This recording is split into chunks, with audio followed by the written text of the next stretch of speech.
Hello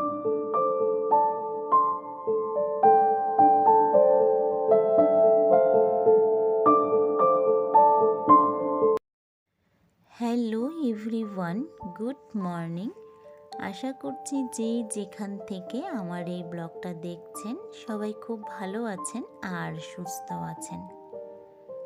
আপনাদের আশীর্বাদও আমরা ভালো আছি, সুস্থ আছি। বড়দের প্রণাম আর ছোটদের ভালোবাসা জানিয়েই আজকে আবার একটি আপনাদের কাছে নতুন ব্লগ শুরু করছি। আই হোপ আপনাদের এই ব্লগটা ভালো লাগবে। তাই আমার ছোট্ট একটা অনুরোধ, ব্লগটাকে স্লিপ না করে সম্পূর্ণ দেখার জন্য। তো এখন বাজে ঘড়িতে প্রায় সকাল 6টার মতন। তো আজকে এখান থেকেই আপনাদের সাথে নিয়ে আমার এই ব্লগটা শুরু করলাম। তো সকালে ঘুম থেকে উঠেই ঘরের জানালা দরজাগুলো খুলতে না খুলতেই ওপরে শুরু হয়ে গেছে এদের চিৎকার চেঁচামেচি। তাই আগে এদের কিছু খাবার দিয়ে তো আজকে বাইরের বাসি কাজগুলো আগে সেরে নিলাম, কারণ আজকে কিন্তু বৃহস্পতিবার, কাজের ভাগটা একটু বেশি থাকে। আমি যেদিন এই ভিডিওটা করেছি সেই দিন বৃহস্পতিবার ছিল।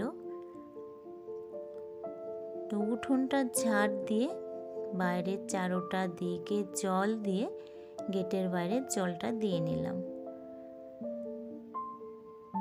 তো এই কাজগুলো করতে করতে দেখি টাইম কলের জলটাও চলে এসেছে।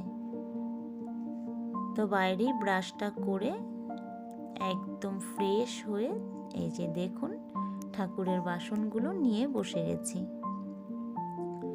কারণ বৃহস্পতিবারে ঠাকুরের সমস্ত বাসনগুলো মেজে ধুয়ে তারপরে পুজোটা দেই। আর এই বাসনগুলো মাজতে অনেকটাই সময় লেগে যায়, তাই আগেই বাসনগুলো মেজে রেখে দিলে পরে একটু চাপটা কম থাকে। তো আমার মোটামুটি বাসনগুলো কিন্তু ধোয়া হয়ে গেছে। তো বাসনগুলো রেখে তারপরে এই রুমে চলে এসেছি, বিছানাটা একটু গুছিয়ে নেব।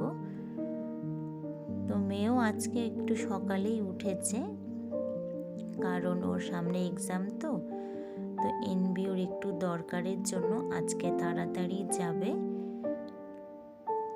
তো বেশি একটা দিন নেই এক্সাম ওর সামনে।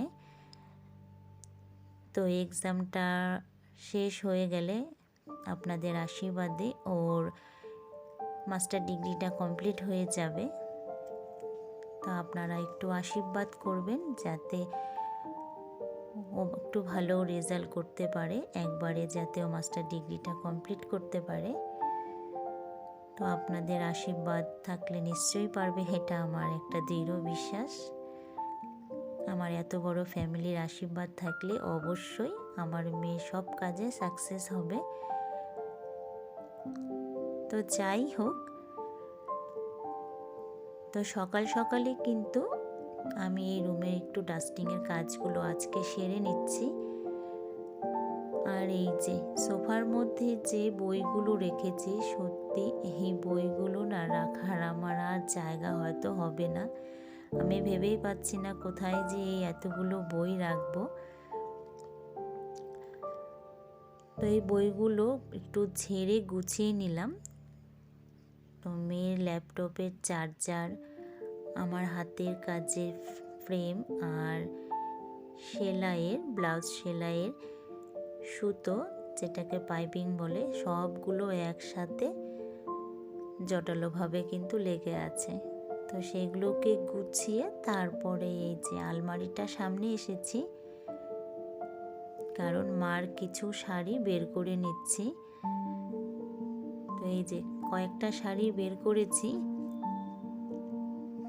কারণ যে সমস্ত শাড়িগুলো বাড়িতে পরে তো কালারগুলো একটু নষ্ট হয়ে গেছে, তাই অনেক দিন থেকেই কিন্তু বলছি যে শাড়িগুলো চেঞ্জ করো।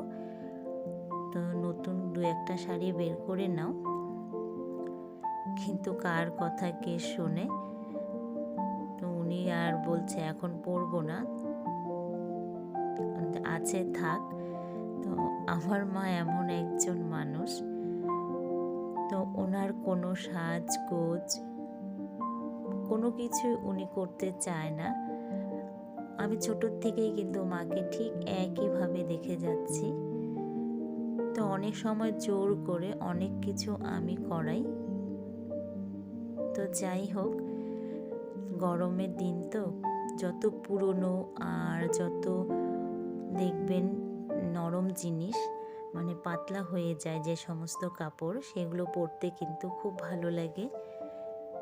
তো এই নতুন কাপড় পরতেই চাইছে না। তো বের তো করে নিলাম, তো দেখা যাক কোন দুটো শাড়ি আর কি পরে।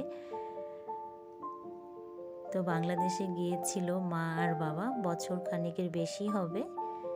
তো ওখান থেকে কিছু শাড়ি গিফট পেয়েছে, আর বাবার কাজের সময় কিছু শাড়ি গিফট পেয়েছে। তো মোটামুটি কতগুলো শাড়ি আছে, বলছি যে তুমি বের করে করে পরো, কিন্তু ওই যে বললাম সাজগোজের মধ্যে ওরকম উনি যেতেই চায় না, একদম সাধারণ থাকতে ভালোবাসে। তো যাই হোক, তো রান্না বাড়াটাও হয়ে গেছে। আজকে রান্না করেছি ফুলি মাছ আর আম দিয়ে টক ডাল। তো রান্না করে রান্নাঘরটা কিন্তু ক্লিন করে সমস্ত রান্নাঘরের কাজ কমপ্লিট করে লিভিং রুমের একটু ক্লিনের কাজ করে তারপরে এই গরমে এই আম মাখাটার কিন্তু খুব দরকার ছিল। তো আজকে যখন আম ডালের জন্য আমটা কাটছিলাম, তখনই ভেবেছিলাম যে অর্ধেকটা দিয়ে ডাল করব আর অর্ধেক আমটা দিয়ে মাখা করব। কারণ আমটা অনেকটাই বড় ছিল, গোটা দিয়ে ডাল করা যেত না, তাই অর্ধেকটা রেখে দিয়েছি আম মাখা করার জন্য। তো যাই হোক, সমস্ত কাজকর্ম সেরে তারপরে এই যে ভর দুপুরে বসে গেছি আম মাখা করার জন্য। তো কাসুন্দি, কাঁচা লঙ্কা আর একটু লবণ দিয়ে ভালো করে এই যে চটকিয়ে নিলাম। কিন্তু এখনো কাজ বাকি আছে এর স্বাদ বাড়ানোর জন্য। এই যে ছাদে চলে এসেছি, সেই যে লেবু গাছ, তো এই লেবু গাছের থেকে কয়েকটা পাতা নেব। কারণ আম মাখাতে লেবু পাতা দিলে আম মাখার স্বাদটা কিন্তু দ্বিগুণ বেড়ে যায়। লেবু পাতার যে একটা গন্ধ, সেই গন্ধটা কিন্তু আম মাখাতে বেশ ভালো লাগে। তো কয়েকটা লেবু পাতা ছিঁড়ে নিচ্ছি, আর দেখতে পাচ্ছেন তো লেবুটা কিন্তু একটু বড় হয়েছে। জানি না এই লেবুটা খাওয়া যাবে কি যাবে না। তারপরে এই যে ছোট্ট গাছে ঢ্যাঁড়স হয়েছে, গাছগুলো হয়তো আর বড় হবে না, কিন্তু বেশ কয়েকটা ঢ্যাঁড়সও হয়েছে। তো যাই হোক, লেবু পাতা ছিঁড়ে ভালো করে ধুয়ে তারপরে এই যে আম মাখার মধ্যে দিয়ে দিলাম, আর একটু চিনি দিয়ে ভালো করে লেবু পাতাগুলো দিয়ে চটকে মেখে নিচ্ছি। দেখে কিন্তু বেশ লোভ লাগছে, তাই না? জিভে কিন্তু জল চলে এসেছে। তো কাদের কাদের জিভে জল চলে এসেছে আমাকে কিন্তু কমেন্ট করতে ভুলবেন না। তো আমি মেখে আগে একটু খেয়ে নিলাম, কারণ লোভ সামলাতে পারছিলাম না। যখনই মুখে দিয়েছি আমটা এতটা টক, গায়ে যেন কাঁটা দিয়ে উঠছে। তো আমি একটু খেয়ে তারপরে মেয়েকে দিব, মেয়েও বসে আছে। তো যাই হোক, আম মাখা খেয়ে স্নান করে তারপরে এই যে ঠাকুর ঘরে চলে এসেছি পুজোটা দেওয়ার জন্য। কারণ বৃহস্পতিবার পুজো দিতে অনেকটাই সময় লাগবে। তো সমস্ত কাপড় ধুয়ে পেতে তারপরে যে লক্ষ্মীর ঘট বসাতে কিন্তু একটু সময় লেগে যায়। তো লক্ষ্মীর ঘরটা বসাচ্ছি। তো আপনারা সাথে থাকুন আর পাশে থাকুন আর ব্লগটা দেখতে থাকুন।